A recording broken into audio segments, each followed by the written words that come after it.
This crazy video is at the heart of a recent killing spree by a former Foreign Service officer. His name is Jared Llamado. According to the Daily Beast, he worked as a diplomatic technology officer at the State Department since September of 2024. The clip of Llamado shows him bearing a knife and using it to stab people after a road rage incident occurred on a highway.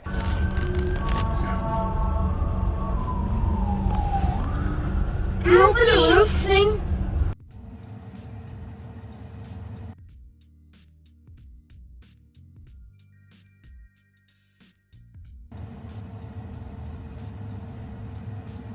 Llamado, seen here, was 32 years of age. The State Department would release the following statement to the media. On their Facebook, they wrote, "A Virginia State Police trooper was called to the scene at approximately 1:17 p.m. for a reported road rage incident. When the trooper arrived on scene, he was confronted by a male suspect carrying a knife. The trooper then shot the suspect in self-defense. The suspect, being Jared Llamado, who was 32, of McLean, Virginia, was transported to the hospital with serious injuries. Llamado would succumb to those injuries. The trooper was not injured." It continues. 4 stabbing victims were located at the scene. One, Michelle Adams, who was 39, succumbed to her injuries. The other 3, a 36-year-old female, a 37-year-old female, and a 40-year-old female, all were taken to area hospitals with serious injuries. A dog owned by Llamado was also stabbed and is deceased. The preliminary investigation indicates that Llamado didn't know the victims prior to the incident. None of the victims were in his vehicle. From People's write-up, while the trooper was unharmed, he was placed on administrative leave pending the outcome of an investigation. Llamado was transported to the hospital and then, of course, he passed, per the police. The Daily Beast would add. Dispatch audio reviewed by Fox News Digital indicated the situation had escalated rapidly from the initial crash, with a dispatcher reporting multiple victims in the roadway. Virginia State Police said they do not believe the attack was terrorism related. Authorities shut down a stretch of I-495 southbound past Gallows Road while officers responded. You have folks tweeting, "Breaking. There has been a mass stabbing and shooting in Washington, D.C. 4 people have been stabbed and emergency crews are responding. It could very well be another Islamic sleeper cell attack. The Beltway is flooded with Muslims." Fox News had a breakdown of the slain former State Department employee. In 2011, Llamado began studying at George Mason University to earn a degree in applied information technology.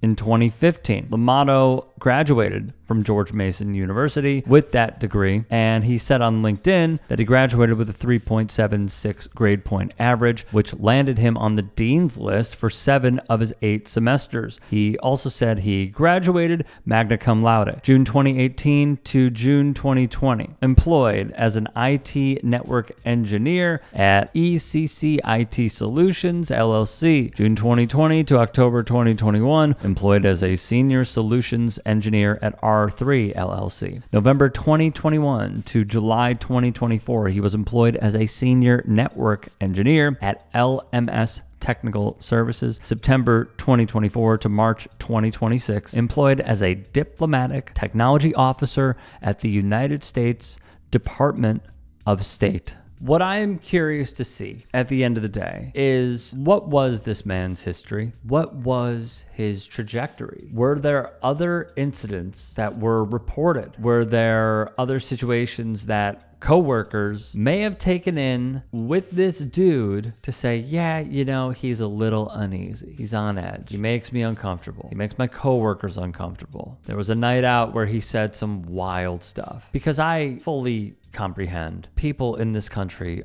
are, not everybody, but a lot of people are nutso. We've all seen it. And when we're behind the wheel, we all react a certain way. We all do. And I think that's something that we all need to learn from as well. I am not perfect. I am admitting that there are times when I want to get from point A to point B quicker. And if people slow me down, I might get frustrated. Let this be a warning that we all need to take a deep breath. We all need to be a little more calm because you never know who you're dealing with. I view this the same way that I view people talking you know what to each other and them running into the wrong person on the wrong day. Someone who might be carrying, someone who has a weapon, someone who is trained in mixed martial arts, someone who is a trained boxer. There are ways to temper and lower the temperature. With this, I just wouldn't be surprised if he showed signs of being mentally unstable or internally unwell, because not only did he pull out a knife, but he killed people and his dog, and then he got killed because of his actions. This is a tragedy. It is a tragedy, and I hope it never happens again. Knowing how inherently violent this country is, it probably will, but there are ways to mitigate the risks. Another part of this that just drives me crazy is seeing how Laura Loomer and people of her ilk talk about situations like this and immediately go to blaming minorities because she is a white supremacist. Immediately pivoting to blaming minorities because, I'm going to tell you why. In other parts of the world where there are not lax gun laws like we have here, and the pro-life crowd so silent on that, but in Europe, we have seen stabbings and we've seen people use their cars. And that is why she associates it with being a black or brown person, because it's happened a few times. Not to say that white people haven't done it. It's that they position themselves as, oh, well, look at this thing that happened far less times than a white person, but see what they're doing? They're coming here. They're bringing crime. They're bringing hatred. They're bringing violence. That is their playbook. The sooner you're able to follow the trends, see the theme, and call it out, you have the upper hand. And Laura Loomer, my God, a 9/11 conspiracy theorist, a person who was kicked out of her university for having a pro-ISIS club. I believe it was at Barry University. Are we surprised that this person would put out stuff like this? No.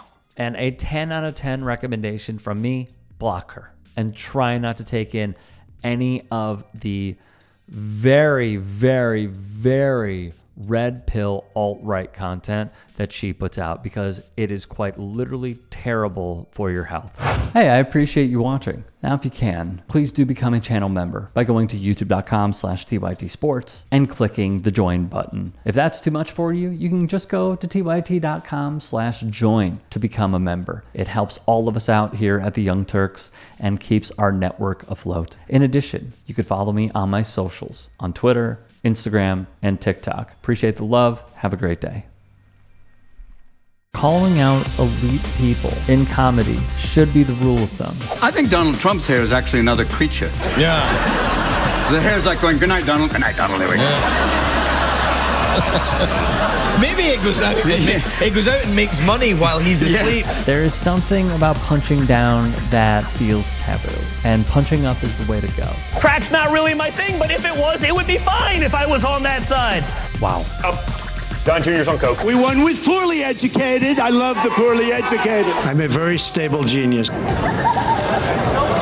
It is very important, the work that the Jordan Kleppers are doing, the work that the Good Liars are doing, the work that our team here at the Turks are doing, and many more. Used to see these tackles, now they tackle. Oh, head-on-head collision. Bing, flag. Football's become soft. You have Trump doing sound effects for tackles. The choice could not be more clear. Like, let's not beat around the bush about it.